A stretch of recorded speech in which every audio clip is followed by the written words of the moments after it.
de la jeunesse ñëw teewe ci ndaje bi nga xam ne waa ANACIM ñoo ko organisé ci biir semaine de l'entrepreneuriat. xam ngeen ni Sénégal ndaw ñi moom ñoo fi ëpp te xam nañ ni tamit li fi ne ci ndaw buy wut xëy boo ko doon xayma bari na trop état yi xam na ni ndaw ñi mënul wutal xëy ndaw ñëpp loolu je pense que benn état bu sérieux wax mënu ko wax li ñu wax kay mooy nañu créer condition yi nga xam ne ndaw ñi ñoom ci seen bopp dañu nekk ci entrepreneuriat boo déggee entrepreneuriat mooy wutal seen bopp xëy seen xëyu bopp di liggéeyal seen bopp di ñafeel seen bopp te loolu nag wax dëgg yàlla état bu ñu waxee dëgg am na jéego yu bari yu ciy def daam nag li ñuy wax daam dëgg yu bëree bëri yu des tamit parce que instrument yi ñu teg c'est vrai que ñu ngi def ay jéego yu am solo ci encadré jeunes yi dimbali leen ba ñu mën a dugg ci entrepreneuriat mais boo xoolee ci jeunes yi koy laaj tamit ñoo ëpp ñi kiy bénéficié loolu boo koy xool day mel ni état defu dara waaw te moo tax que ñu jàpp ni ndaje yu mel ni dafa am solo xale yi ci ñëw di wuyu si buñ fi jëlewul dara it dinañ fi jële information bu leen di wax ni bu ngeen bëggee dugg ci tel entrepreneuriat tel bu ngeen dugg ci demal seen bopp bu ngeen demee wàllu bi wala ngeen dem structure bi ngeen am ku leen baax donc ci loolu dañu taxaw te moo tax am na ñuy wax semaine de l'entrepreneuriat ñu jaajëfal réseau bi mais également partenaire am yëpp nga xam ne jàpp nañ si bés conférence a ngi nii taxaw mooy structure ANPEJ 3FPT bari na ñi nga xam ne ñu ngi fii loolu mooy seen en tout cas mooy seen cœur de métier donc dañu jàpp ni ndaje yu mel nii daf ñuy dimbali ba ñu gën a sensibiliser jeunes yi ñoom it ñu xam état yaa fusul ñu ngi teg ay jéego mais dafa fekk ni li koy laajee ëpp li ko bëgg donc vraiment tamit ñu laaj leen patience thème bi nag dafa am solo entrepreneuriat bi yàlla basé sur le parce que ñëpp xam nañ ni jigéen tamit bu wax ak yàlla xam ne ñoom ay jàmbaar lañ mais dañuy jàpp ni gën leen dooleel dina tax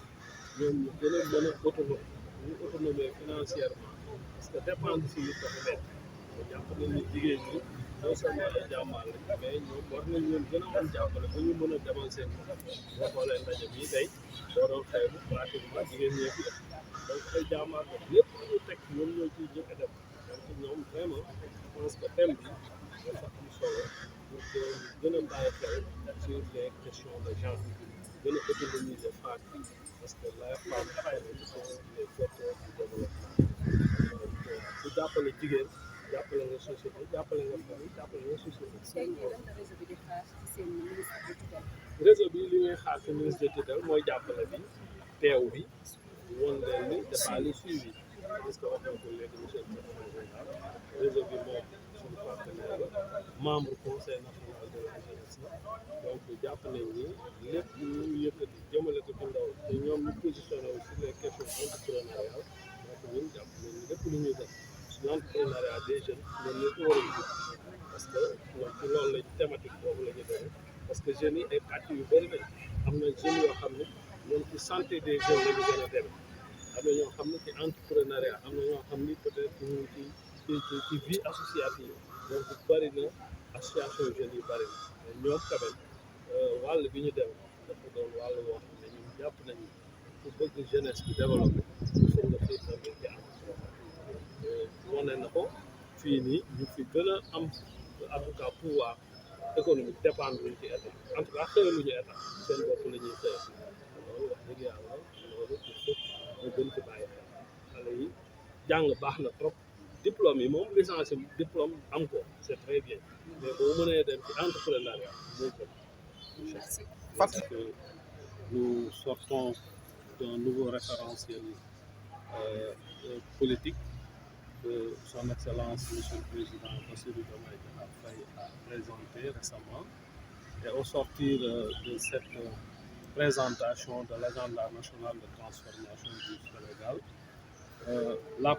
la jeunesse y occupe une place centrale et les questions liées à l'entrepreneuriat des jeunes également qui occupe une place primordiale. Parce que nous savons que la jeunesse, il faut l'aider à être autonome. Il faut qu'elle ait l'esprit d'entreprise. Comme on l'a dit, l'État ne peut pas employer tous ses demandeurs d'emploi. Il faut forcément qu'on crée des stratégies, des mécanismes qui leur permettent de s'engager dans l'auto-emploi. Et on a vu que dans notre pays, toutes les personnes qui s'épanouissent économiquement parlant sont généralement des gens qui sont dans l'auto-emploi, qui sont dans la situation. De ce point de vue, je pense que l'État est conscient de cet état de fait et c'est pourquoi l'État a mis en place plusieurs structures, dont l'ANPEJ, la DPME, les 3FPT, en tout cas la DRFJ. Toutes ces structures ont été mises en place par l'État pour accompagner la jeunesse vers l'auto-emploi. Je pense que c'est pourquoi nous saluons toute la pertinence de cet atelier, de ce forum organisé par le RENPES, Réseau national des jeunes entrepreneurs du Sénégal, qui est un partenaire de longue date du ministère de la Jeunesse, créé depuis 1994, mais qui a vu quand même plusieurs jeunes entrepreneurs s'épanouir dans cette organisation. Nous saluons aussi la présence à nos côtés de la Conféges, qui a un pas important des projets qui dédient à l'entrepreneuriat des jeunes. Je pense que le coordonnateur du PPG est là avec nous, qui est encore une structure qui est logée au niveau de l'ANPEJ et nous faisons beaucoup dans l'encadrement des jeunes. C'est important que dans ces genres d'activités, que les jeunes soient informés des instruments, mais également de tout ce qui est posé comme acte par l'État pour les pousser vers l'entrepreneuriat. C'est pourquoi je voudrais vraiment féliciter les organisateurs de cette activité au nom de Madame le ministre de la Jeunesse, des Sports et de la Culture, Madame Khady Diène, qui aurait bien voulu être parmi vous, mais pour des raisons de voyage, elle n'a pas pu faire le déplacement. Mais elle m'a chargé de venir vraiment prononcer son mot et dire tout l'accompagnement et tout l'intérêt que l'État porte à ces assises-là. Alors, est-ce qu'après cette rencontre, il y aura un suivi? Évidemment, il y aura un suivi, parce qu'actuellement, je pense que je l'ai dit également dans mon propos liminaire, les nouvelles autorités qui sont là, nous, en tout cas, nous poussent beaucoup vers le suivi des actes que nous posons. C'est vrai qu'aujourd'hui, nous sommes